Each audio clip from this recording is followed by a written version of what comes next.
Amikor vezetésről beszélünk, általában 3 fogalom között szeretnék mindig különbséget tenni: a hatalom, tekintély vagy az autoritás, a befolyás fogalma.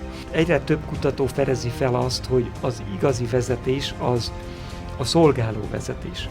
Az igazi vezető mindig tudja azt, hogy miért van elhívva, mi a célja az életben, miért érdemes harcolni, és mi az a dolog, amire nem érdemes lealancsolni. Tudatába kell lennünk annak, hogy minden erősségünknek van egy árnyoldala is.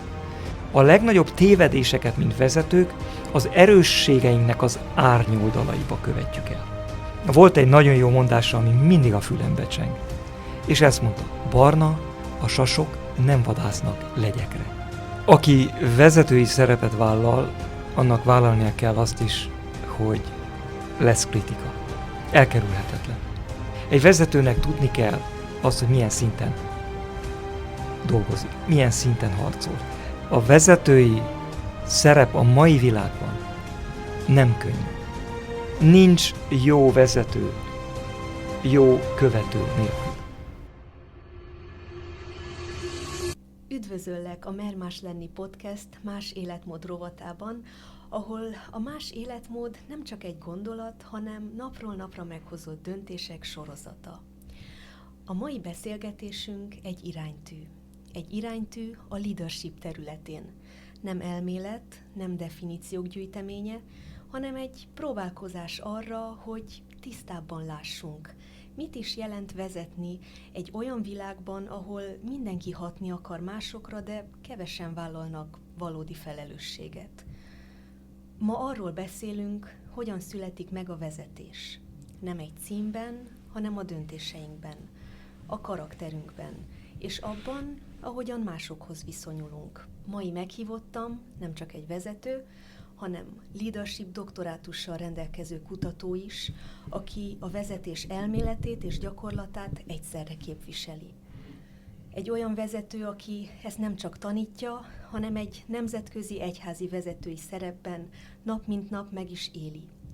Dr. Magyarosi Barna lelkipásztor, a Hetednapi Adventista Egyház intereurópai divíziójának elnöke, aki több országon és kultúrán átívelően formál közösségeket, miközben a hit és a leadership találkozásában él nap mint nap. Köszöntelek a stúdiónkban, Barna, köszönöm szépen megtisztelő jelenlétedet. Köszönöm a lehetőséget. Barna, hogyan mutatkoznál be valakinek, aki még sosem hallott felőled? Röviden, és pedig úgy ismerem önmagamat, mint aki életteli, örömteli személy. Szeretek az emberekkel időt tölteni, szeretem őket meghallgatni. Az emberekkel való kapcsolat nem elveszi az erőmet, hanem feltölti az elemeimet. Szeretek olvasni, és szeretek sportolni akkor, amikor az időm megengedi. Nagyszerű. Mi az a 2-3 dolog az életedből, ami leginkább formált téged? Azt mondanám, hogy talán nem is dolog, hanem személyek. Édesanyám, sokat köszönhetek a szüleimnek, édesapámnak, édesanyámnak, azért az értékrendszerért, amellyel felnőttem, amit átadtak nekem. Ugyanakkor mindig azt szoktam mondani, hogy talán az életemben lehet 3 nő jelentette a legnagyobb befolyást. Az első édesanyám, a második a feleségem, és a harmadik a lányom. Milyen szép leírás ez, és tényleg mennyire érezhető az emberközpontúság az életedben. Te tényleg emberek közt élsz, és tőlük inspirálódsz. Ők azok, akik a legnagyobb befolyással vannak ezek szerint rád, nem pedig a könyvek, vagy nem pedig más külső faktorok hatásai. Elmondanád azt is, hogy ki vagy te a pozíciódon túl? Ki vagyok én a pozíciómon túl? Egy egyszerű ember, aki próbálja az életet és az élet nagy kérdéseit értelmesen megközelíteni, megérteni, feldolgozni, és azokra a Biblia szemszögéből mindig kielégítő válaszokat találni. Szeretem nagyon racionálisan megközelíteni az életet, ugyanakkor teljes tudatában annak, hogy az ember nem csak egy intellektum, hanem ugyanakkor az embernek van egy érzelmi oldala, van egy társadalmi oldala, van egy mély személyes oldala, és az élet során arra jöttem rá, hogy az élet nagy filozófiai értelmi kérdéseit soha nem éljük meg csak az értelem szintjén. De ugyanakkor, hogyha nincs értelmi szempontból kielégítő válaszunk, akkor sekélyessé válik a mindennapi személyes életünk és kapcsolataink is. Tehát röviden azt mondanám, egy egyszerű ember vagyok, aki megpróbálja gondolkodóan élni az életét, önelemzően, és ugyanakkor a kapcsolatok által nyújtott öröm fényében megélni az életet. Öröm téged megismerni, és reméljük, hogy hallgatóink is ezen beszélgetés során közelebb kerülhetnek majd hozzád, és az ismeretekhez, amelyeket nyújtani szeretnél ma számunkra. Én is remélem. Mit jelent számodra a leadership a hétköznapokban? A leadership vagy vezetéstudomány tulajdonképpen egy újdonsült tudományág. De maga a jelenség ősrégi. Hogyha visszatérünk az emberiség történelmének az elemzésére, rájövünk arra, hogy a vezetés mindig kulcsfontosságú szerepet játszott az emberiség történelme során. Annak függvényében, hogy milyen vezetők kerültek egy embercsoport, egy népcsoport élére, meg lehet látni azt, és lehet elemezni azt, hogy milyen irányba befolyásolták ezek a vezetők egy népcsoportnak az életét, a fejlődését, a jövőjét, a megalapozottságát, a befolyását a saját határainkon túl, és így tovább. Hát ilyen szempontból a vezetés tulajdonképpen egy normális, természetes társadalmi folyamat. Amikor vezetésről beszélünk, általában 3 fogalom között szeretnék mindig különbséget tenni. Az első a hatalom fogalma, a második a tekintély vagy az autoritás fogalma, és a harmadik a befolyás fogalma. És mielőtt belevágunk ebbe a nagy témába, jó, hogy ezt a 3-at elkülönítsük egymástól. Miért? Azért, mert nem ugyanaz, de összefüggés van a 3 között. És sokan a hétköznap folyamán, amikor vezetésről beszélünk, folyton ezt a 3-at keverjük. Ezek átfedik egymást. Az első az a hatalom fogalma, ami azt jelenti, hogy egy személynek az a képessége, hogy egy másik személyt arra kényszerítsen, hogy megtegye, amit ő akar, még hogyha ez az erővel való élést is jelenti. Tehát ez a hatalom. Ha hatalmam van, te ezt meg fogod tenni, ha akarod, ha nem. A második az a tekintély kérdése, ami tulajdonképpen egy pozícióból fakad. Ami azt jelenti, hogy mivel téged egy népcsoport megválasztott egy bizonyos vezetői funkcióba vagy pozícióba, téged felruházott azzal a tekintéllyel, hogy a pozíciódtól adódóan bizonyos személyeket rávegyél arra, hogy megtegyenek különböző dolgokat. A harmadik az a befolyás, ami azt jelenti, hogy rendelkezel azzal a képességgel, hogy rávegyél más embereket arra, hogy megtegyenek különböző dolgokat saját meggyőződésükből, saját akaratukból. És itt jön be ugye az a kérdés, hogy mit is jelent a vezetés. Így van. És mind a 3-at jelenti, de nem mindenki életében. De a harmadik, a befolyás, az mindenkinek az előjoga.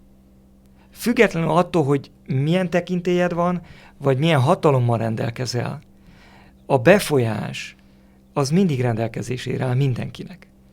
És nem gondolunk arra, hogy például soha nem tekintünk úgy egy anyára, vagy egy szülőre, vagy egy apára, mint vezetőre. De ugyanakkor ez egy vezetői szerep. A gyerekeid szempontjából, a család szempontjából ez egy vezetői szerep. Sokkal többen töltenek be ilyen szerepeket, mint azt gondolnánk, mivel hogy a címkét nem tesszük rá. Nem tesszük rá a címkét, de vezetői szereppel rendelkezik az illető. Befolyása van, mint szülői tekintély. Sokszor alássuk, sokszor megkérdőjelezzük, sokszor fellázadunk ellene, de a társadalomban ez egy olyan tekintély, amit mindenki elismer. Igen. És általában a legnagyobb félreértés ott történik, hogy amikor egybe esik, vagy egyeztetjük a hármat. És gyakran van olyan személy, akinek megvan rá a hatalma, de nem rendelkezik befolyással. Vagy pozícióba került, és a pozícióból adódóan van egy bizonyos befolyása is. De nincs természetes belső befolyása. Tehát ilyen szempontból ezt a hármat jó elkülöníteni, de ugyanakkor jó elmondani azt is, hogy ez a három egybeeshet. És ideális esetben egybeesik. Ideális esetben a hatalom, a tekintély és a befolyás lefedik egymást, és együtt alkotnak egy egyensúlyt, egy egészet. Ez lenne az ideális vezető definíciója. De mi történik akkor, hogyha kibillen az egyensúlyból? Még beszélhetünk akkor is egy korrekt vezetésről, vagy ez a három muszáj teljes egyensúlyban legyen? Na most nem mindenkinek, tehát azt mondanám, hogy a leghatékonyabb, tehát hatékonyság szempontjából a leghatékonyabb vezetés a három keresztmetszetében helyezkedik el. Ugye, ha úgy képzeljük ezt, mint három kört, ami részlegesen fedi egymást, a három körnek a keresztmetszetében található a leghatékonyabb vezetés. Na most ez nem azt jelenti, hogy valaki, akinek nincsen hatalma, nem lehet jó vezető. Vagy valaki, aki nem rendelkezik pozícióval, nem lehet jó vezető. És talán itt szeretném bevonni a Bibliának a vezetési fogalmát, ami nem mindenhol fordul elő, viszont egyre több kutató fedezi fel azt, hogy az igazi vezetés az a szolgáló vezetés. Most ugye Jézusnak a szavait idézem, Máté evangéliuma 20. fejezetéből, ahol Jézus arról beszél, hogy azt mondja itt a 25. verstől, tudjátok, hogy a népek fejedelmei uralkodnak rajtuk, és a nagyok hatalmaskodnak rajtuk. De közöttetek ne így legyen, hanem aki nagyjá akar lenni közöttetek, az legyen a szolgátok. A szolgáló vezetés fogalmát a vezetéstudományi kutatásokba nem feltétlenül a kereszténység vezette be. Greenleaf a Keleti utazás című könyvében ír egy olyan szolgáról, aki végig kísérte ezt az expedíciót, és mindig hajlandó volt arra, hogy a lehető legalacsonyabbnak tűnő feladatokat elvégezze azért, hogy az expedíció tagjai a lehető legjobban érezzék magukat. És ebben a pillanatban eltűnik a szintéről ez az ember, és akkor kezdik felfedezni, hogy mennyi mindent köszönhettek neki. És ő vezeti be a fogalmát a szolgáló vezetésnek, de ugye Jézus 2000 évvel ezelőtt ennek az alapjait lefektette. Na most bibliai szempontból a vezetés szolgálatot jelent. Nem hatalmat, nem pozíciót, hanem szolgálatot. A vezetésnek a fő célja az, hogy egyrészt kihozd a másokból a legtöbbet és a legjobbat, de ugyanakkor úgy, hogy egy irányt adsz az életüknek.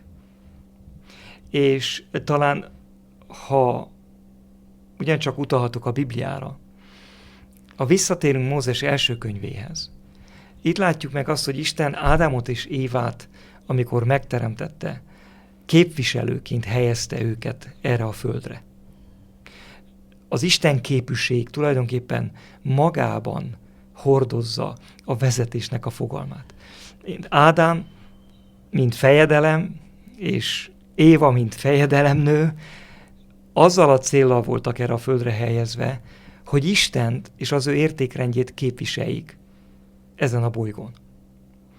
És ilyen szempontból a feladatuk az volt, hogy a saját leszármazottjaiknak, az emberiségnek meghatározzák a jövőjét, meghatározzák az irányát, de ugyanakkor szolgálattal helyes úton vezessék őket.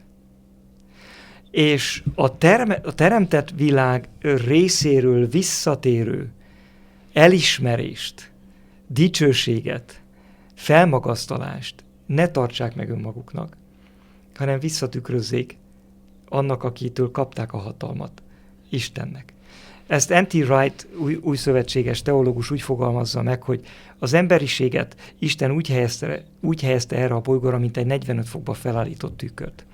Hogy a világ iránt tükrözzék az Isten ismeretét, az ő elveit, az ő értékeit és az ő dicsőségét, és amikor ez jól megy, mert áldást hoz a körülöttő élők számára, és elismerés jön, hála, dicsőítés, azt ők ne tartsák meg önmaguknak, hanem mint 45 fokos tükör visszatükrözzék azt Istennek. A teremtő irányába. Hát szerintem ez az alapja igazán. Ha ezt megértjük, hogy mit jelent a vezetés, akkor rájövünk arra, hogy tulajdonképpen itt sáfárságról van szó. Tulajdonképpen ügyintézők vagyunk. Nem mi vagyunk a tulajdonosok, nem rólunk szól ez az egész, hanem valakiről, aki nagyobb nálunk, a teremtőről. A full autoritás, a full hatalom és a full tekintély az mind az övé, most tőle így van. Nem bennünk gyökerezik, nem tőlünk ered, hanem tőle. És ilyen szempontból egyszerű, de ugyanakkor komplex, mert felelősséggel tartozunk egy olyan tulajdonért, egy olyan birtokért, ami nem a miénk. És ebbe beleértjük önmagunkat is. Mi se vagyunk az önmagunké. Valakihez tartozunk, valakié vagyunk. Tulajdonképpen identitást nem lehet megérteni csak kapcsolatok által. Gyerek voltam, és mindig utáltam ezt a kérdést, de mindig feltették nekem. Amikor ültem a házunk előtt a padon, vagy kint játszottunk gyerekekként, jött egy felnőtt, és azt kérdezte, te kié vagy? Nem azt kérdezte, hogy ki vagyok, és ez úgy mindig sértett, hogy tekintesz engem, úgy kezelsz engem, mint valakinek a tulajdonát, te kié vagy. De utána aztán rájöttem, hogy tulajdonképpen a dolog arról szól, hogy az identitást csak úgy tudjuk átélni és megérteni, hogy a valakivel való kapcsolatunkat fedezzük fel. És ezt, hogyha egy nagyobb szinten tekintjük, akkor rájövünk arra, hogy tulajdonképpen istenéi vagyunk, az ő teremtményei vagyunk, és az egész nem rólunk szól, hanem róla. És ez megfelelő alázatot nyújt a szolgáló vezetéshez. Mennyire szép és új perspektívát nyújtasz, mivel egy olyan világban élünk, ahol sokszor a vezetés gondolatával negatív jellemvonásokat társítunk. Valaki, aki uralkodni akar másokon, talán manipulálni, talán elhatalmaskodni, talán visszaélni a tekintélyével. És mennyivel másabb úgy tekinteni erre a szerepre, mint egy rád ruházott felelősségre, és amit nem csak magadért teszel, hanem valaki másra irányítasz ezáltal. És hogyha most egy picit visszatérnénk a te életedre, te hitben nevelkedtél gyermekkorod óta, és ez a hit gondolom, hogy nagy szerepet játszhatott, mivel most is Istennek tulajdonítod mindazt, amit teszel, és ebben a meggyőződésben dolgozol. Te mikor érezted először igazán az elhívást erre a szolgálatra, és mikor jöttél te arra rá, vagy kivilágított arra rá, hogy neked befolyásod és hatásod van másokra? Ezt már fiatalon érezted, vagy később, felnőtt korodban, hogyha egy picit így visszamennénk a múltba? Igen, ez egy nagyon érdekes kérdés, mert itt meg vagyok győződve arról, hogy engem az Úr felruházott egy olyan képességgel, hogy másoknak komplex dolgokat megmagyarázzak egyszerűen. És ezt először talán akkor fedeztem fel, amikor 5.-6. osztályos lehettem. Egy matek óra után, vagy később egy fizika, vagy egy kémia óra után az osztálytársaim hozzám jöttek, és azt mondták, hogy Barna, kérlek, magyarázd meg nekünk, mert ha te magyarázod meg, akkor jobban megértjük. És gyakran volt olyan eset, hogy maga a tanárnő azt mondta, hogy na Barna, most te magyarázd meg nekik, mert lehet, hogy jobban megértik. Ez természetesen nem mondható azt, hogy ez vezetési dolog. Viszont ugyanakkor befolyást jelent. Egy olyan képesség, amivel másokat szolgálsz, másoknak jobbá teszed az életét, azzal a képességgel, amivel Isten felruházott. Ugyanakkor mondtam azt, hogy sokat sportoltam, szeretem a sportot, sportoltam többféle sportot életemben, elég sok ideig kézilabdáztam. A kézilabda ugye egy csapatjáték, és egy alkalommal kiszálláson voltunk, balesetet szenvedtem, eltörött a kezem. Egy nagyon sportszerűtlen beavatkozás által az ellenfélnek gipszbe került a kezem, egy darabig hiányoztam. És amikor visszatértem, akkor éreztem azt, hogy hiányoztam. Azaz hiányoltak. És nem feltétlenül a csapatba való teljesítményem miatt, hanem azért, mert akkor fedeztem fel életemben először azt, hogy a csapattársak feltekintettek rám úgy, mint aki létrehozza a csapatszellemet. Szervező voltál, gondolom. Nem feltétlenül, nem azon a szinten még 7.-8. osztályosként nem voltam szervező, viszont az embereket meghallgattam, elbeszélgettem, kialakítottam egy olyan légkört, ami az emberek úgy érezték, hogy valahová tartoznak. Valószínű, hogy ez lehetett. Na most ugye de viszont soha nem tekintettem önmagamra úgy, mint egy vezetőre. Emlékszem, később, tanulmányaim során soha nem számítottam arra, hogy osztályvezetőnek fognak megválasztani, vagy valamilyen felelősséget rám bíznának, vagy nem feltétlenül, és nem is törekedtem rá, nem is érdekelt, nem is foglalkoztatott ez a kérdés. Viszont az életem során gyakran megtörtént az, hogy mások löktek, taszítottak olyan pozíciókba, olyan helyekre, ahol nem feltétlenül éreztem jól magam, de ugyanakkor rájöttem arra, hogy egy szükség van, amit egy ideig betöltök. És ezáltal talán röviden a ennyit, vezetői izmod erősödött, mert az bár képes voltál rá, talán mégis kényelmetlen helyzetek lehettek, vagy a komfortzónádból kiléptél, de nem hátráltál vissza csak azért, mert kényelmetlennek tűnt valami. Nem, hogyha és ugyanakkor később aztán ugye ha valaki lelkészi pályára indul, akkor számolni kell azzal, hogy akarva akaratlanul is, de az emberek vezetőként fognak rá tekinteni, és elvárják azt, hogy bizonyos helyzetekben vezetőként lép fel, egy véleményed legyen különböző dolgokkal kapcsolatosan, szervezzél eseményeket, táborokat, meg különböző összejöveteleket, ami bizonyos értelemben vezetéssel jár. Mennyire tekinthető akkor fontosnak az a gondolat, hogy valaki már vezetőként éljen, még mielőtt hivatalosan egy vezetői pozícióba kerülne? Hogyha úgy határozzuk meg a vezetést, mint szolgálat, akkor ez tulajdonképpen a bibliai alap. Tedd fel magadnak a kérdést mindig, hol lehetek valakinek a javára. Hol tehetek valamit, amivel segíthetek másoknak. Amivel másnak az életét valamivel jobbá tehetem. Mi az, amivel szolgálhatok? Melyek azok a képességek, amelyekkel rendelkezem? Természetesen itt szembenézhetünk egy bizonyos fogalom konfliktussal. Mert egyrészt a vezetői fogalom, vezetőnek a fogalma az, hogy elöljársz, irányt mutatsz, véleményt faragsz, és bizonyos értelemben nagyon tudod, hogy mit akarsz, és abba az irányba viszel magaddal másokat is. És éppen ezért az egyik legnagyobb veszély a vezetésben a narciszizmus. Az egyik legnagyobb kihívása a vezetésnek az, hogy önmagadat állítod a központba.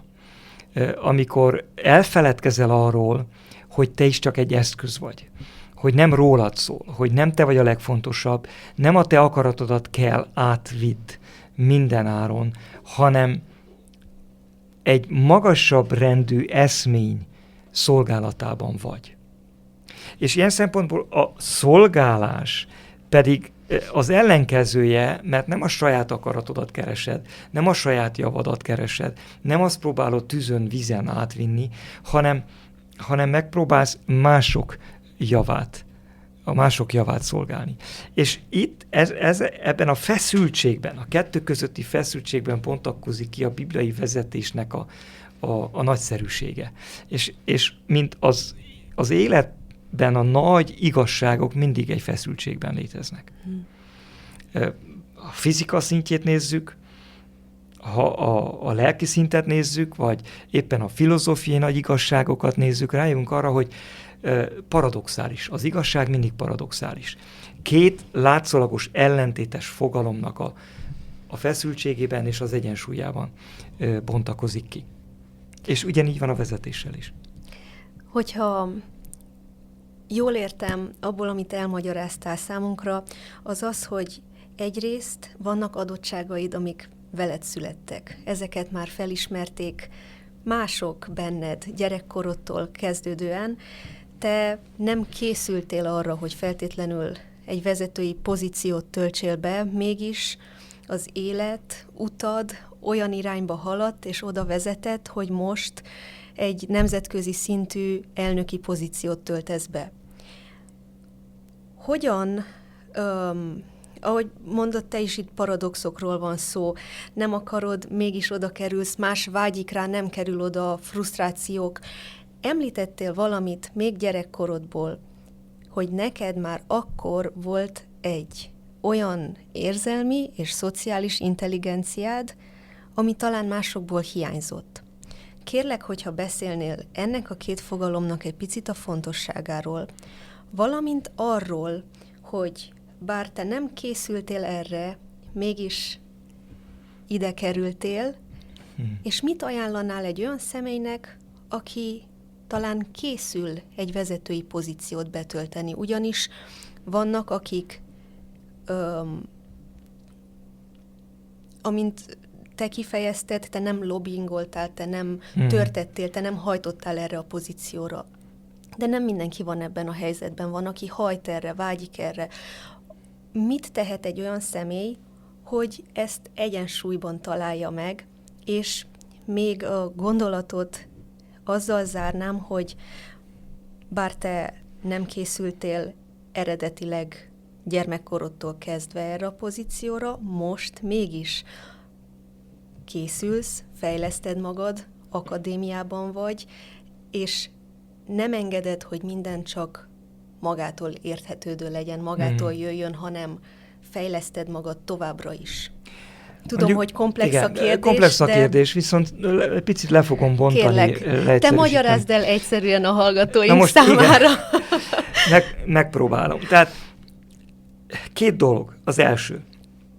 A vezetés művészet. És mint minden művészetben két dologra van szükség. Szükség van egy adottságra, és szükség van annak a fejlesztésére. A kettő együtt halad. Vegyünk például egy zongoraművészt, vagy egy hegedűművészt. Ha nem rendelkezik egy bizonyos született ráérzéssel, adottsággal, affinitással, nagyon, nagyon nagy erőfeszítésre van szükség, és lehet, hogy soha nem jut el arra a szintre, hogy világklasszis legyen az illető. Na most, de lehet valaki rendelkezik egy bizonyos veleszületett képességgel, de ha nem társítja ezt a napi 8 órás gyakorlással, meg kutatással, tanulmányozással, tanulással, és így tovább, soha megint nem lesz az illetőből világklasszis. Most én mindig ezt szoktam mondani, hogy mind a kettő szükséges a vezetéshez. De ugye ez az óriási nagy kérdés a vezetés tudományban, hogy született a vezető, vagy fejlesztett a vezető. És a válasz az, hogy igen. Mindkettő. A vezetéshez kellenek bizonyos tulajdonságok, amelyek velünk születtek. Egy tőke, amiből indul. De ugyanakkor, ha az ember azokat nem tudatosan fejleszti, akkor megint lehet, hogy nem lesz belőlük. Vagy az ember elcsúszhat olyan irányba, ahol önmagát szolgálja megint, és narciszizmus meg a buktatója a vezetésnek. De ugyanakkor a vezetést tanulni is lehet. Ami azt jelenti, hogy nem feltétlenül szükséges valakinek veleszületett vezetőnek lenni, képességekkel rendelkezni, de a vezetést lehet tanulni is. Ami azt jelenti, hogy nem feltétlenül az a vezető, akit a nép hagyományosan karizmatikus szempontból vezetőnek lát, vagy vezetőnek talál. Gyakran találkoztam olyan vezetőkkel, akik első látásra, vagy így külsőleg semmilyen vezetési talentummal nem rendelkeznek. És azt mondod, hogy de ugyanakkor, amikor egy embercsoport megbízta egy vezetői szereppel ezt az illetőt, olyan dolgok bontakoztak ki belőle, amelyekre soha senki nem is gondolt volna, hogy lehetséges. Mert az illető elkezdte fejleszteni magát, elkezdett tanulmányozni, elkezdett komolyan odafigyelni a vezetési elvekre, és egy nagyon sikeres vezető lett belőle. Na most a másik dolog. A Biblia szerint az, hogy ha valaki püspök akar lenni, nem rossz dolgot kíván. Ha valaki szeretne vezetői pozíciót betölteni, önmagában nem rossz. A kérdés viszont, amit fel kell tennünk, az, hogy miért akarsz vezető lenni. Azért, mert tetszik az a gondolat, hogy te vezető vagy. Azért, mert szükséged van arra, hogy szükség legyen rád. Azért, mert szereted azt, hogy az emberek felnéznek rád, ha kikérik a véleményedet, ha fontos személyiségnek tartanak, vagy szeretsz híres lenni, szereted, hogy az emberek figyelmének a központjába légy. Ezek olyan mély kérdések, amikkel minden vezetőnek szembe kell néznie. És hogyha nincs, ezért említettem az előbb azt, hogy a vezetés nem rólad szól. A vezetés egy sokkal nagyobb ügyről szól, mint önmagad. És a legnagyobb gond a mai társadalomban az, hogy az emberek kezdik elveszíteni egy nagyobb eszménynek a követését. Nem tudom idővel, hogy állunk, de lehet belevágok ebbe. Ha visszatekintünk az emberiség történelmén, amikor még létezett az emberiségnek az életében az istenségnek a fogalma. Amikor az ember élete arról szólt, hogy valaki nagyobbnak éled az életedet, mint önmagadnak. Lassan, idővel ezt a fogalmat felváltotta a nemzetállamnak, vagy az államnak a fogalma. És a vallást, vagy az Istennel való kapcsolatot átvette a patriotizmus. De ez is egy náladnál magasabb eszméért való életet jelentette. Feláldozod önmagadat valamiért, ami nagyobb önmagadnál. Ugyanis az ember teremtéstől fogva úgy volt megteremtve, hogy valamilyen nagyobb, vagy valaki nagyobbért éljen, mint önmaga. De talán az emberiség történelmének a során először kerültünk olyan helyzetbe, amikor egy individualista, materialista társadalomban az ember önmagának él. És egyre több szociológus és pszichológus kutató mutat rá arra, hogy valahol valamiképpen az emberben megszakadt valami, megtört valami. Az életének az értelme, a célja kezd homályossá válni, vagy teljesen eltűnni azért, mert ha kezdesz önmagadért élni csak, saját szükségleteid kielégítéséért, és ez a fő cél az életben, akkor lassan eltűnik ez a cél. Főleg egy olyan társadalomban, ahol meg tudsz engedni magadnak szinte mindent anyagilag, amit. Ezért az úgynevezett boldogságkutatások rávilágítottak arra, hogy a pénz csak egy bizonyos határon, vagy határig boldogít. És jelenleg ezt a nyugati társadalomban kb. 100-120 ezer dollárnál húzták meg egy évben. Aztán, hogy igen, a pénz boldogabbá tesz, jobb életminőséget ad, körülbelül 100-120 ezer dollárig egy évben. És ettől felfelé kereshetsz bármennyivel többet, az életedet nem teszi semmivel se boldogabbá. Miért mondom el ezt? Azért, mert ez is arra világít rá, hogy ha nem létezik, miért van az, hogy annyi szupersztárnak, milliárdosnak, gazdag, dusgazdagnak az életébe elkezdenek lopni. Ugye? Vagy elkezdenek kábítószerezni, vagy elkezdenek, mert az életüknek nincs egy magasabb értelme önmaguknál. És a vezetésben is ez a fő kérdés. Vezető akarsz lenni? Nagyszerű. Miért? Mi az a magasabb cél? Mi az a magasabb eszmény, amiért harcolsz, amiért érdemes kitartani, küzdeni? Ha ilyesmiért akarsz vezető lenni, akkor azt az emberek fel fogják ismerni benned. És meg fogják látni. Ha csak te önmagadat tartod nagy vezetőnek, és senki más körülötted nem fedezi fel, akkor valami baj van. Tehát akkor hogyan kell kinézzen egy ideális vezető karaktere? Menjünk le az alapokra. Az ideális vezetőnek a jelleme, ez egy óriási nagy kérdés. De az alapja a jellemnek az integritás. Azt mondanám, hogy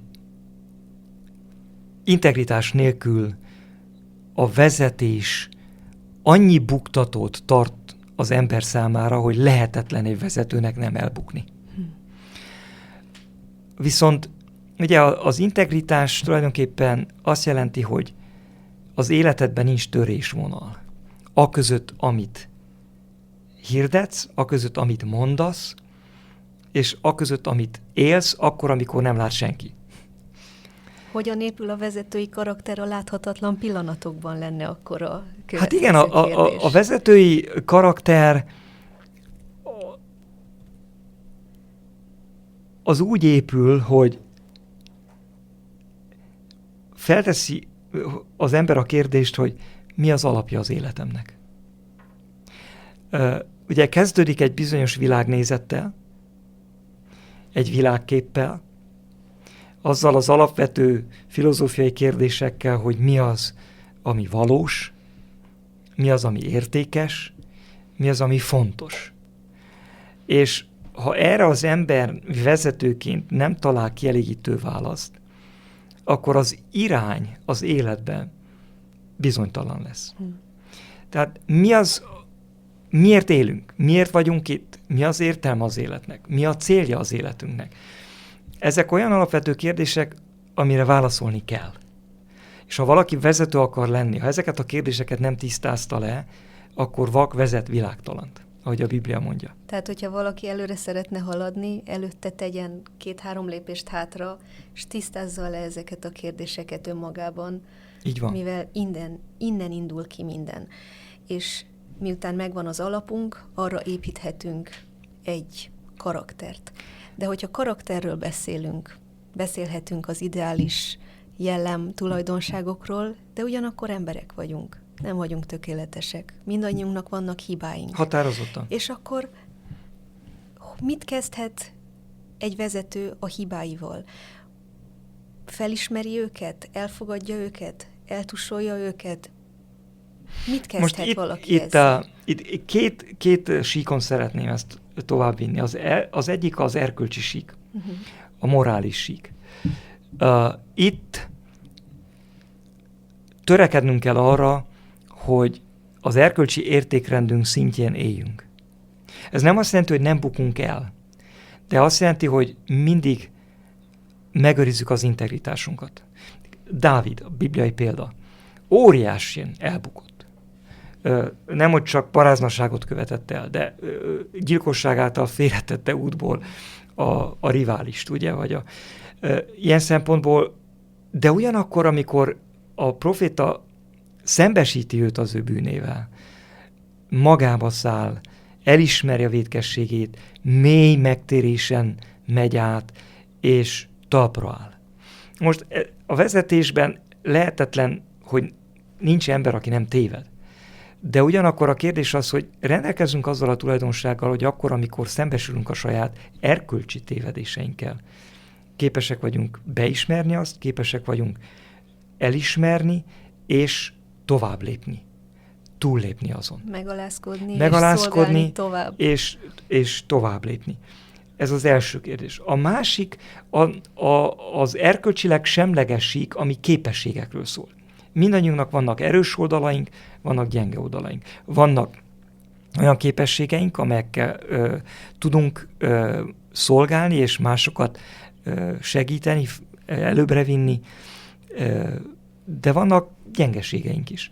Most ilyen szempontból én mindig azt szoktam mondani, tudatába kell lennünk az erős oldalainknak. Tudatába kell lennünk annak, hogy melyek azok a képességeink, amelyekkel szolgálhatunk, amelyekre építhetünk, amelyekben megbízhatunk.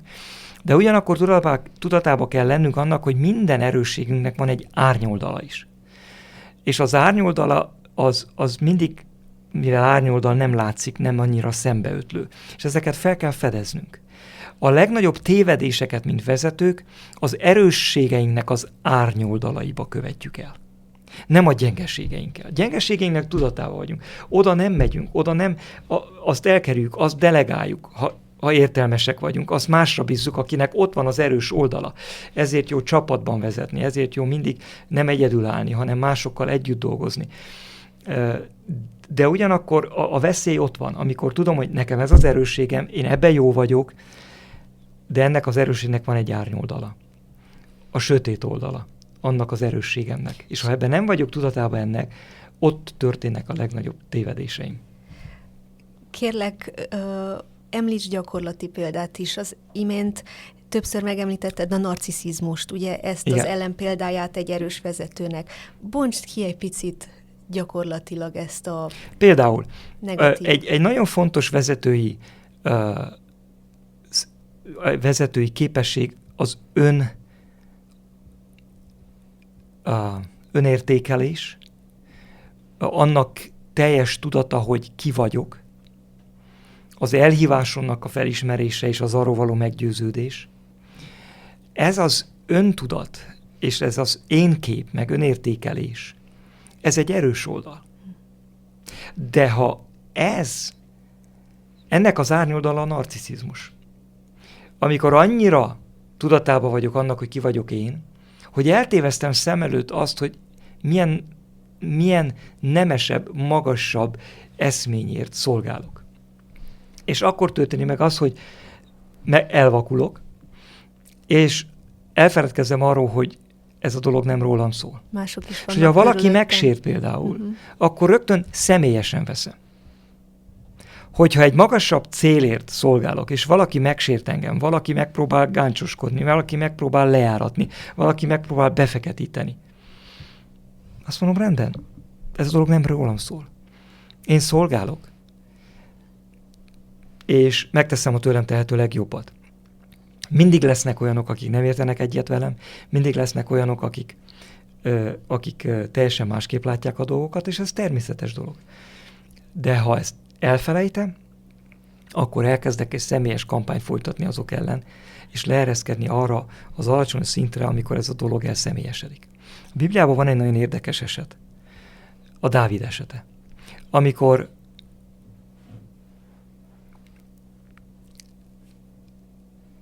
Saul elől menekül, és mivel ugye a mezőn tölti az élete legnagyobb részét, barlangokba bújdosva, olyan körülmények között él, hogy rászorul mások segítségére, de ugyanakkor szolgáltatásokat is nyújtott. Nábál esete, amikor a Nábál pásztorait gyakran megvédelmezte a különböző rablócsapatok ellen, és az év után, amikor a tavasszal a juhokat nyírták, és ugye a bizonyos termés egy részét betakarítják, elküldi az embereit, hogy Nábálnak adják tudtára azt, hogy hogyha valamivel segítheti őket, akkor jó lenne. És Nábál pedig azt mondja, hogy ki ez a vándor kutya, nem is ismerem, hogy ki ez a Dávid, felejtsétek el. És a felesége Nábálnak, Abigail, meghallja a beszélgetést, és rögtön tudja azt, hogy ez nem helyes megoldás.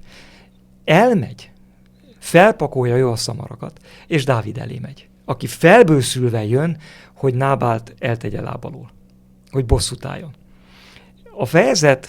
Ez a fejezet, Sámuel első könyve 25. fejezete, 2 más fejezet között van, ahol Dávid kezébe kerül Saul, és személyesen bosszút állhatna érte. Az első alkalommal a barlangba, ott van előtte, nyugodtan megölhetné, másik esetben alszik, és elvesi a vizes korsóját, meg a lándzsáját.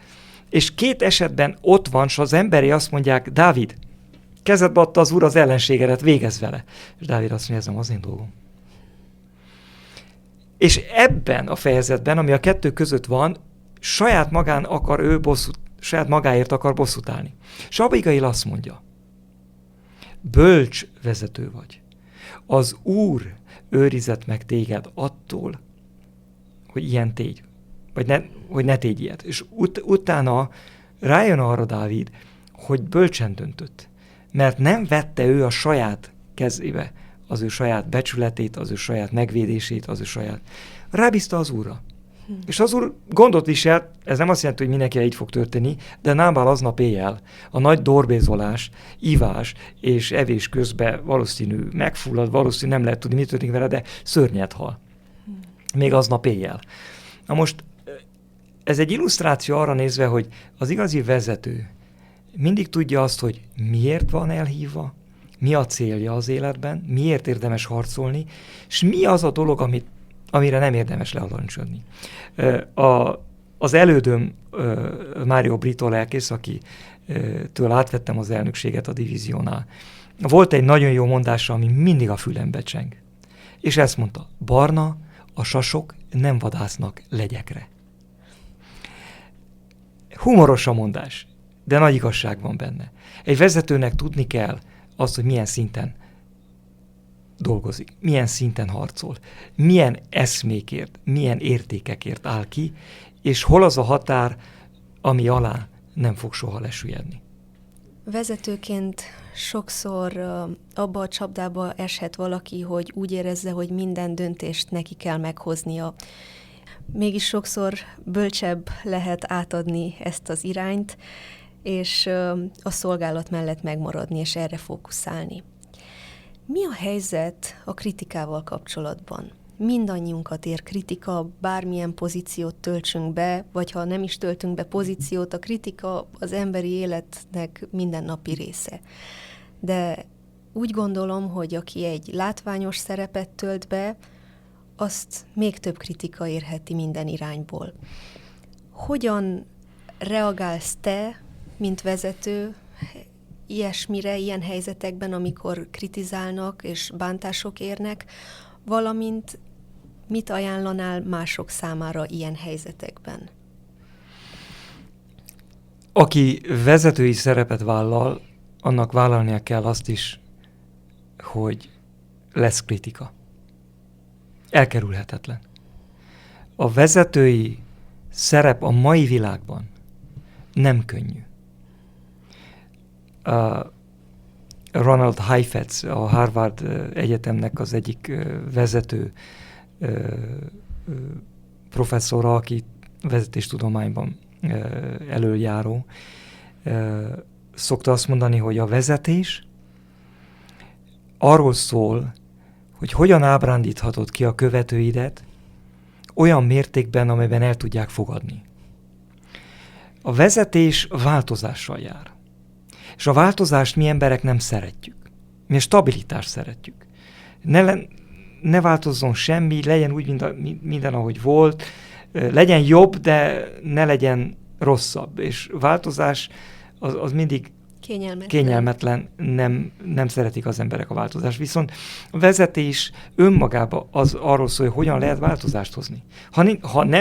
Ha nincs szükség változásra, akkor nincs szükség vezetőkre. Miért? Akkor menedzserekre van szükség.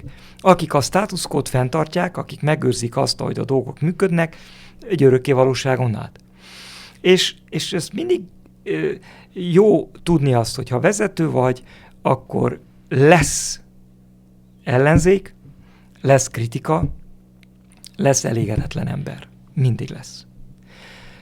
És ezt el kell fogadni. A második dolog az, meg kell nézni 2 dolgot. Az, hogy mit mondanak, és hogy ki mondja. Az, hogy mit mondanak, azért, hogyha van benne lényeg igazság abban, amit mondanak. Ha van, érdemes elgondolkodni rajta. Fontos mindenki számára a visszajelzés. Fontos tudni azt, hogy hogyan élik meg a körülötted élők a te vezetésedet. És ezért az egyik kulcsfontosságú dolog egy vezető életébe megteremteni egy olyan hangulatot, egy olyan atmoszférát, ahol az emberek biztonságban érzik magukat, hogy kifejezzék azt, amit gondolnak. Hogy elmondják azt, amit éreznek, hogy igazi visszajelzést kapjon a vezető. A másik dolog pedig az, hogy azt is meg kell nézni, hogy ki mondja. Vannak olyanok, akik ebből sportot űznek, és a saját életük teljesen más elveken áll és alapul, mint azt, amit alapján téged megítélnek, vagy kritizálnak. És ilyen szempontból gyakran ér olyan kritika, amit egyszerűen nincs időm átértékelni is, vagy magamra vállalni is, mert tudom azt, hogy az alapja az rossz indulat, az alapja az elfogult irigység, vagy valami más. És az ilyesmire nincs értelme az embernek felülnie. De ugyanakkor érdemes megnézni, azt van benne lényegi igazság abban, amit mondanak. Függetlenül, hogy ki mondja. De ugyanakkor azt is meg kell nézni, hogy mi az indíték a háta mögött. A kritika elfogadásához szükséges egy bizonyos érzelmi intelligencia. Az érzelmi intelligencia nem csak velünk született képesség, hanem fejleszthető képesség. És egy vezetőnek fontos olyan érzelmi érettséggel, intelligenciával rendelkezni, hogy a kritizálást, a negatív visszajelzést tudja feldolgozni, tudja elfogadni. Az érzelmi intelligencia gyakran fontosabb, mint az értelmi intelligencia egy vezető életébe.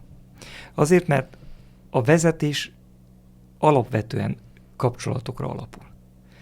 Ha nem vagy képes kapcsolatokat létrehozni másokkal, akkor a befolyás csatornája beszűkül, vagy éppen teljesen megszűnik. Ilyen szempontból egy vezetőnek fontos kiértékelni. Vannak tesztek erre, vannak személyiségtesztek, vannak érzelmi intelligencia tesztek, és vannak olyan programok, amelyek által az ember fejlesztheti az érzelmi intelligenciáját. Egyre több kutatás mutat rá arra, hogy mennyire fejleszthető az érzelmi intelligencia. Sokan úgy gondolják, hogy ez egy megszabott dolog, így születtünk, és ezzel nem lehet javítani. Lehet rajta javítani, lehet fejlődni ezen a téren is, és fontos. Egy vezető személy különböző irányokból bombázva van, ugyanakkor ahhoz, hogy a szolgálatát megfelelőképpen tudja nyújtani, önmagát teljesen bele kell vesse ebbe a feladatba. Gondolok itt érzelmi szinten, fizikai szinten, energia szinten. Ahogy te is elmondtad, egy vezető fenntart kapcsolatokat másokkal, érzelmileg ez azt jelenti, hogy implikálódik, ott van, jelen van fizikailag, nem a távolból irányít valahonnan fentről, magasról. Így hát ez annyira igénybe vehet egy személyt, és annyira leterhelhet a nyomás súlya, hogy sok esetben kiégéshez vezethet. Te voltál már olyan időszakban az életedben, amikor a kiégés közelébe kerültél? A kiégés kérdése egy nagyon érdekes kérdés.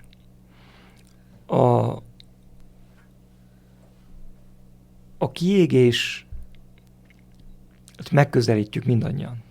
Előbb-utóbb az ember kerülhet olyan pozícióba, ahol úgy érzi, hogy nincs újból motiváció arra, hogy egy napnak nekivágj, hogy úgy érzed, hogy nem éri meg a befektetésed, az energiát, amit beleteszel a munkába, nem térül vissza, és így tovább.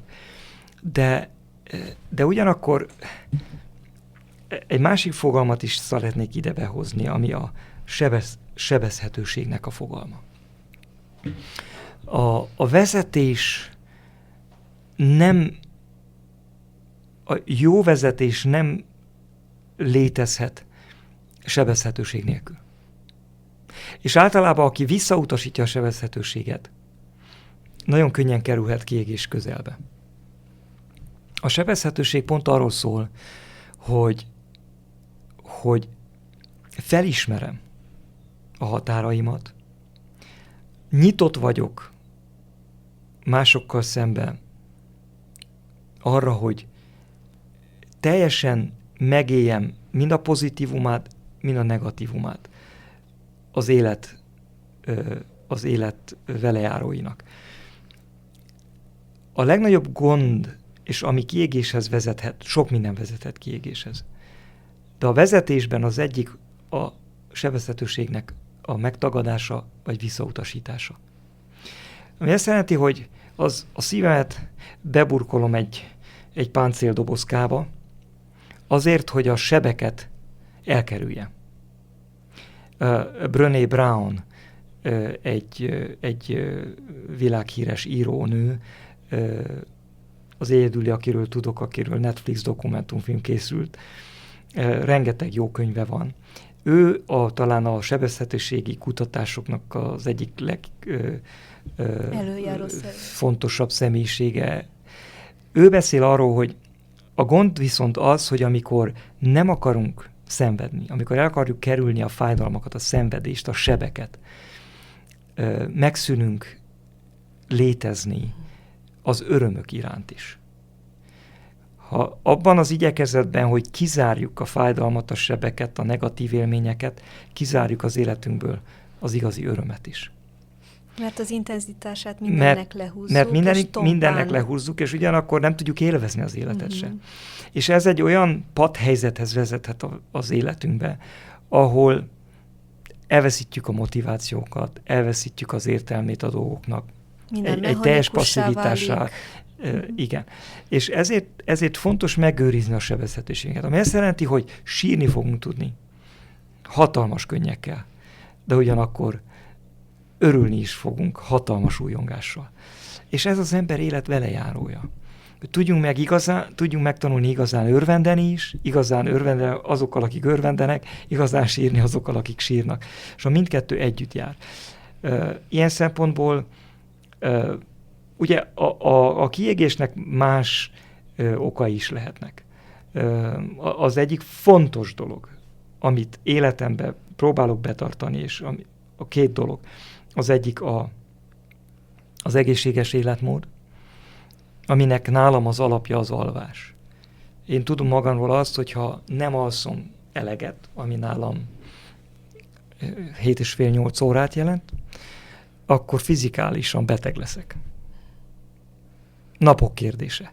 Nekem tudom azt, és azt is tudom, hogy csak egyik oldalán tudom megnyújtani az éjszakát. Az innenső oldalán. Nem a túlsó oldalán. Mert a nap indul. Mert az egyik dolog nem csak, hogy indul, hanem a cirkádián ritmusom olyan, hogy korán ébredek. Függetlenül attól, hogy hánykor fekszem le. Úgyhogy megtanultam azt, hogy ha ki akarom aludni magamat, akkor csak ezen a felén tudom megtoldani az éjszakát. A másik dolog a megfelelő táplálkozás és a testmozgás. Ezek olyan dolgok, amelyek elengedhetetlenül fontosak egy vezető életében. Az én életem nem olyan teljesítményről szól, hogy be kell fejeznem egy nap alatt nem tudom hány oldal megírását, vagy hány bizottságnak a lezajlását, vagy ehhez hasonló dolgokat. Nem. Egy vezető élete az én esetemben arról szól, hogy döntéseket kell hoznom. Olyan döntéseket, amelyek befolyásolják a szervezetemnek a jövőjét nem ma, nem holnap, nem holnap után, hanem ezután 5, 7, 10 éve. 10 évvel. És ilyen szempontból nem az a fontos, hogy milyen teljesítményt nyújtok egy nap alatt, vagy egy hét alatt. Hogy mit tudok felsorakoztatni megvalósításként, hogy ezt is, hány beszédet írtam meg, hány előadást tartottam, hanem a kérdés az, hogy annak a döntésnek, annak az egynek, amit meghozok, lehet egy héten egyszer, vagy egy nap egyszer, milyen következményei lesznek hosszú távon. És azoknak az embereknek az életében, akiket az a döntés befolyásol. És ilyen szempontból Jeff Bezosnak van egy érdekes mondása. Azt mondja, nem azért fizetnek, hogy kiszállítsak. Engem azért fizetnek, hogy döntéseket hozzak. És ahhoz, hogy jó döntéseket hozzak, szükségem van teljes kapacitásomra. Úgyhogy ilyen szempontból ugye megint a pihenés, a testmozgás, a rendszeresség az életben, még akkor is, hogyha az életünk nagyon rendszertelen. Mert nincs 2 nap, ami egyforma az életünkben. Igen, és valóban, hogy ezeket az életmóddal kapcsolatos döntéseket meghozd, az azt jelenti, hogy határokat kell húzzál, azt jelenti, hogy te ezeket be kell ültesd nap, mint nap az életed részévé kell tedd őket, és valószínű, hogy sok mindenről akkor le kell mondj, ami például este történik, vagy hogyha meghívásokat kapsz. Mi történik abban az esetben, amikor nemet kell mondani? Nem érzed nyomás alatt magad? Hogyan lehet a határokat felállítani bűntudat nélkül? Értékrend kérdése. Az emberek megtanulják azt lassan, hogy mi az, ami számodra fontos, mi az, ami értékes, és hogyha kitartó vagy és következetes, elfogadják. És elmondható az is, ez nem azt jelenti, hogy bocsáss meg. Kérlek. Ez nem azt jelenti, hogy olyan merev vagy, hogy nem tudsz kivételeket tenni. Nagyon fontos viszont a következetesség. Vannak kivételek. Rengeteget utazom. Gyakran az éjjel a repülőn töltöm. Ami azt jelenti, hogy nem fogok úgy aludni, mint ahogy normálisan aludtam volna a saját ágyamban. De itt ez nem 1-2 kivételről szól, hanem a rendszerességről, a következetességről. Amit még ide beszeretnék toldani, fontos az is, hogy a család milyen támogatást nyújt. A háttér, a láthatatlan mindig azt szoktam mondani, hogy az, amit megvalósítok, annak legalább fele ugyanúgy a feleségemnek köszönhető, mint nekem. Mert sokan nem látják, sokan nem tudják, de az, hogy nekem szabad időm van különböző dolgok elvégzésére, az azt jelenti, hogy valaki azt bevállalja. Valaki ott áll, valaki támogat, és melléd áll. És ilyen szempontból nagyon fontos az, hogy milyen a családi támogatás, milyen a családi háttér, milyen a családi hozzáállás. A tehermegosztás. A tehermegosztás. Sokszor csak a bátorító szó, vagy annak a felismerése, hogy ez a pillanat nem alkalmas arra, hogy most megnyissam ezt a fejezetet. Meg az a bölcsesség, ahogyan felismeri, hogy most fáradt, vagy most nem alkalmas, vagy most talán nem erre van szükség. Ezek mind olyan fontos dolgok egy vezető életében, amelyek nélkül nagyon nehéz tovább lépni és teljesíteni. Megfogalmazódott még egy kérdés bennem a tisztelettel kapcsolatosan. Én úgy hallom, hogy te tiszteled a saját idődet. Tehát úgy érzem, hogy más is tisztelni fogja azt, és amit te betartasz a magad életében, azt más is majd, vagy elvárhatod mástól is, hogy megtegye. De sokszor van egy ilyen fordított kép is, hogy néha emberek kikövetelnék másoktól azt, hogy ezt és amazt megtegyék értük, vagy tisztelettel forduljanak hozzájuk, de mégis egy ellenpéldát mutatnak, hiszen ők is két oldalról égetik a gyertyát, és nem húzzák meg azokat a határokat, amiket elvárnának, hogy megtörténjen életükben. Ez milyenféle paradox?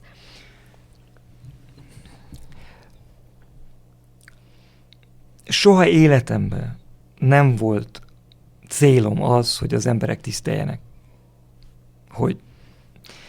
Viszont van egy érdekes dolog, amit megfigyeltem. Az emberek annyi tiszteletet nyújtanak, mint amennyit te önmagad iránt tanúsítasz.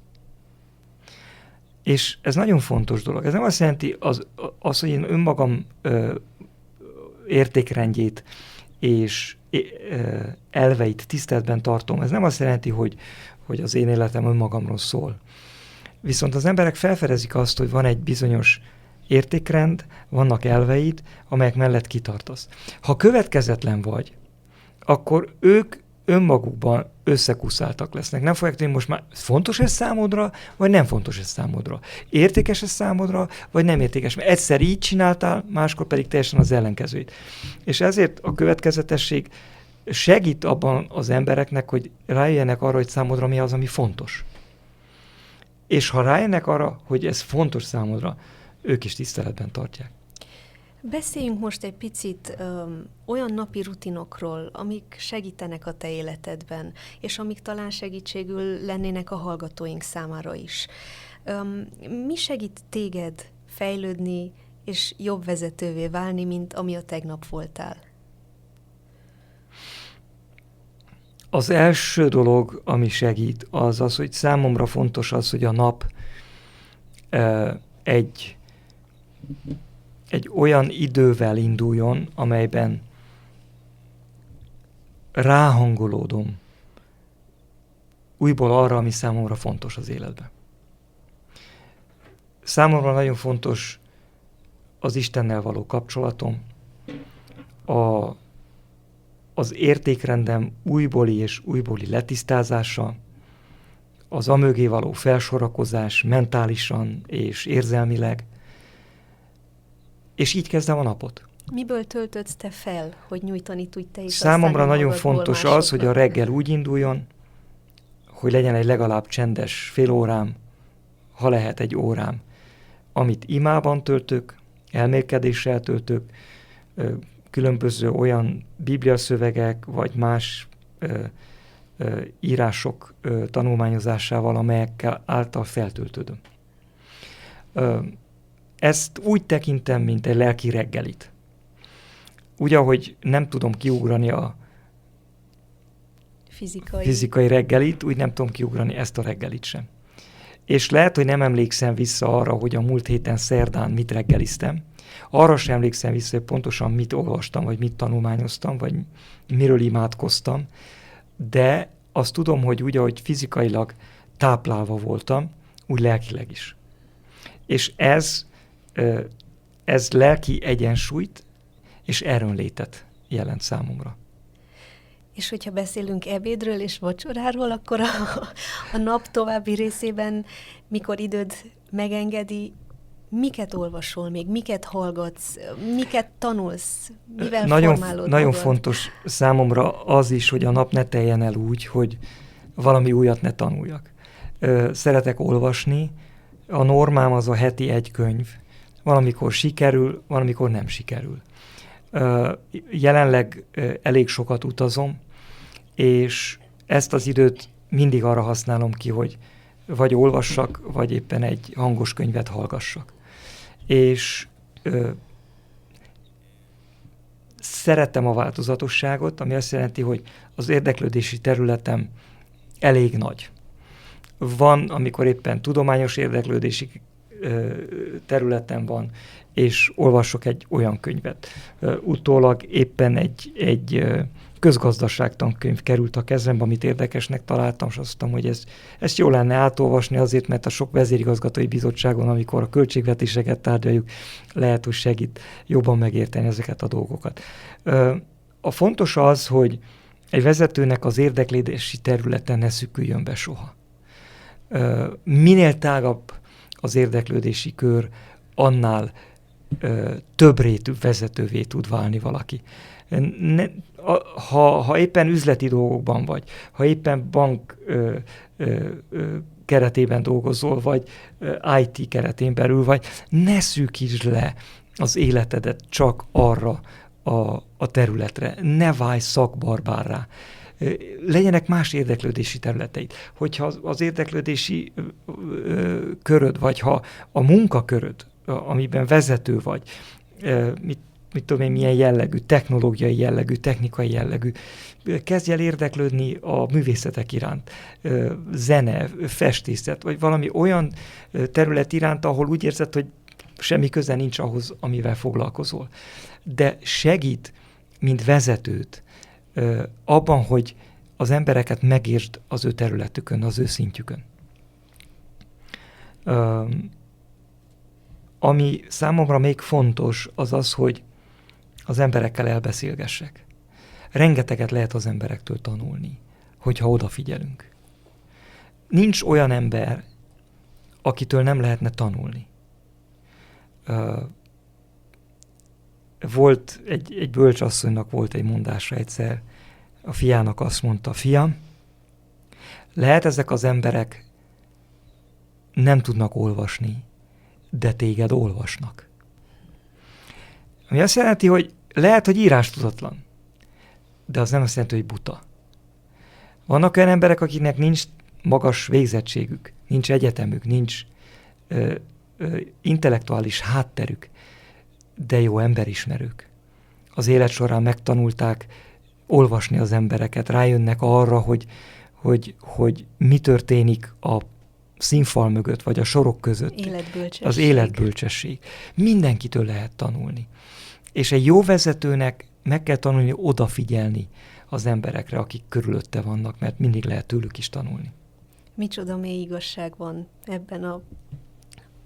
ennek a bölcsasszonynak a szavaiban. Életednek minden napjait emberek között töltöd, és a vezetésnek egy kulcseleme a bizalom. Hogyan építettél te ki bizalmat a csapatokban, akikkel dolgozol, a szervezetben, amelyet vezetsz? Milyen szerepe van a bizalomnak a te életedben és tevékenységedben? A bizalomnak két összetevője van. Az első az integritás, a második pedig a kompetencia. Ha kisanyjaként elviszed a gyerekedet egy orvoshoz, két dolgot keresel. Az egyik az integritás. Akarod tudni, hogy ez az ember megbízható, nem rosszat akar a gyereknek, nem kísérletezik rajta. Tehát van egy olyan etikai alapja az ő orvostudományának, amiben megbízhat. De ugyanakkor, ha ez az ember inkompetens, ha nem ismeri a szakterületét jól, ha nincs felkészülve, ha nincs elég tapasztalata, megint nem nyeri meg a bizalmát a kismamának. Hát ez a kettő kell hozzá. Az egyik integritás, a másik kompetencia. Ha az embereknek a bizalmát szeretnénk megnyerni, akkor ezen a kettőn kell dolgozni. Ez egy nagyon rövid válasz, de frappáns és lefedi a de lényeget. Ugyanakkor erről szól a vezetés. Igen. Stephen Covey-nak van egy könyve, nem az idősebb Stephen Covey-nak, hanem a fiának. Egy könyve, aminek az a címe, hogy a bizalomnak a sebessége, The Speed of Trust. És ő beszél erről, hogy amikor van bizalom, akkor minden nagyon simán megy, nagyon egyszerűen megy. Gördülékenyen megy. Akkor nincsenek szükségek szerződésekre, 60 oldalas kitételekre, stb. Akkor minden nagyon jól megy. És ezért a vezetésben tényleg egy kulcselem, de ehhez ez a kettő fontos. Egy másik kulcselemet szeretnék még megkérdezni a te vezetői stílusodban, és pedig tudom, hogy az ima embere vagy. Milyen szerepe van az imának a te döntéseid meghozásában? Rendkívül fontos szerepe van az imának. Vezetői helyzetben az ember átéli a vállára nehezedő súlyt egyre jobban. És az a súly térdre kényszerít. Minél nagyobb a teher, minél nagyobb a súly, annál nagyobb szükségét érzem annak, hogy Isten elé járuljak imában.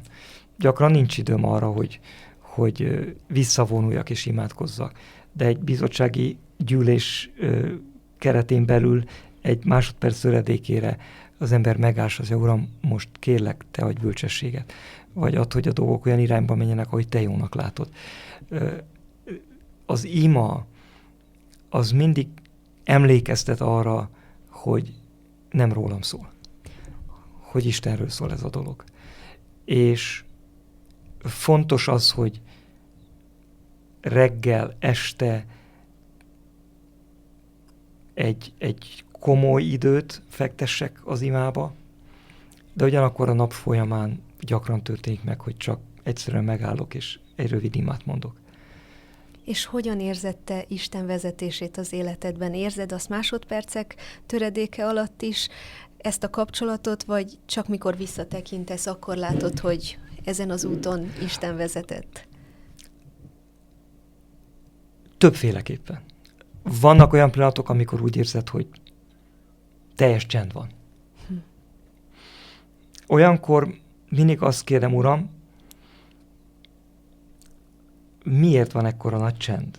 Miért nem látom azt, hogy milyen irányba kellene menni? És ilyenkor felfedezem azt, hogy gyakran valami olyan nagy zaj csap az életemben, hogy nem hallom azt az enyhe, szelíd, lágy hangot.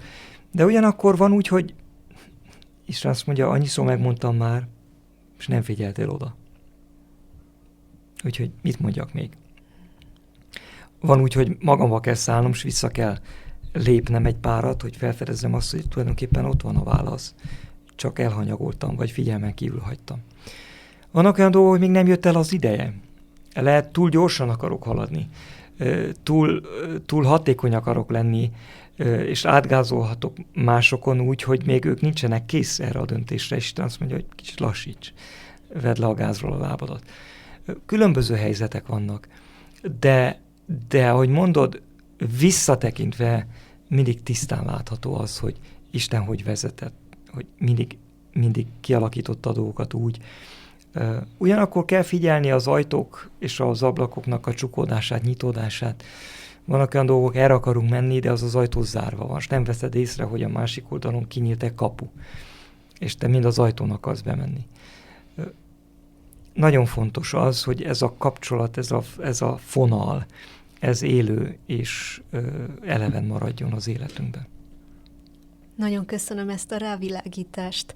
Valóban ez a holisztikus nézőpont sokat jelenthet, és az, hogy néha hátralépjünk, és akkor lássuk a képet nagy vonalakban is, és ne csak nagyítóval keressük. Hogyha most egy záró gondolatot kellene megfogalmaznod, mit üzennél a hallgatóink számára? Szabad a kéz, nem mondom én meg, hogy milyen téren, amit te szeretnél. Nincs jó vezető, jó követő nélkül. Ami azt jelenti, hogy mielőtt vezető leszek, meg kell tanulnom követőnek lenni. Ami azt jelenti, hogy először Jézus követője vagyok. Utána lehetek csak vezető. Ha nem tanultam meg tanítvány lenni, nem lehetek tanítványképző. Ha nem tanultam meg valaki mögé beállni és alkalmazkodni, nem várhatom el másoktól, hogy ugyanazt tegyék. Ez egy alapvető kérdés. És nagyon fontos ezt megtanulni. Jézus, ő is mindig ezt mondta magáról. Az én dolgom nem a saját akaratom véghezvitele, hanem annak az akaratának teljesítése, aki engem elküldött. És ez nagyon fontos. Fontos azokban a pillanatokban, amikor sikeresek vagyunk, mert nem száll a fejünkbe a dicsőség, de fontos azokban a pillanatokban, amikor kiégés határán vagyunk, vagy elcsüggedünk, mert rájövünk arra, hogy van valaki, aki előttünk jár. Barna, nagyon szépen köszönöm neked az útmutatást, a tanácsokat, a sok jó gondolatot, amellyel elláttál bennünket, és mindenek felett köszönöm a megtisztelő jelenlétedet, és hogy idődből szakítottál, hogy ma velünk legyél. Örömmel, és a megtiszteltetés az enyém.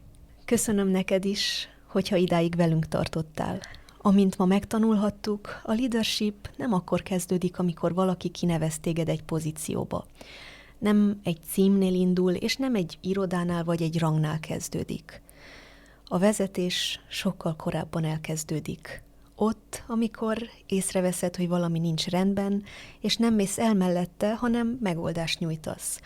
Amikor nem azt kérdezed, hogy ez az én feladatkörömhöz tartozik, hanem azt, hogy mit kell itt megoldani, kin kell itt segíteni. Amikor akkor is felelősséget vállalsz, hogyha senki nem várja el tőled. Mert a valódi leadership nem felülről indul lefele, hanem belülről kifele. És lehet, hogy ma még nem neveznek téged vezetőnek, de minden döntésed, minden reakciód, minden apró felelősségvállalásod formálja azt, hogy azzá válsz-e, vagy sem. Ezért a kérdés nem az, hogy mikor kapsz vezetői szerepet, hanem az, hogy ma, ott, ahol vagy, hogyan viselkedsz vezetőként. Hogyha ez az epizód nyújtott számodra valami tanulságokat, akkor kérlek, oszd meg valakivel, akinek még szüksége lehet rá. Találkozunk a következő részben, de addig is ne feledd, merj más lenni.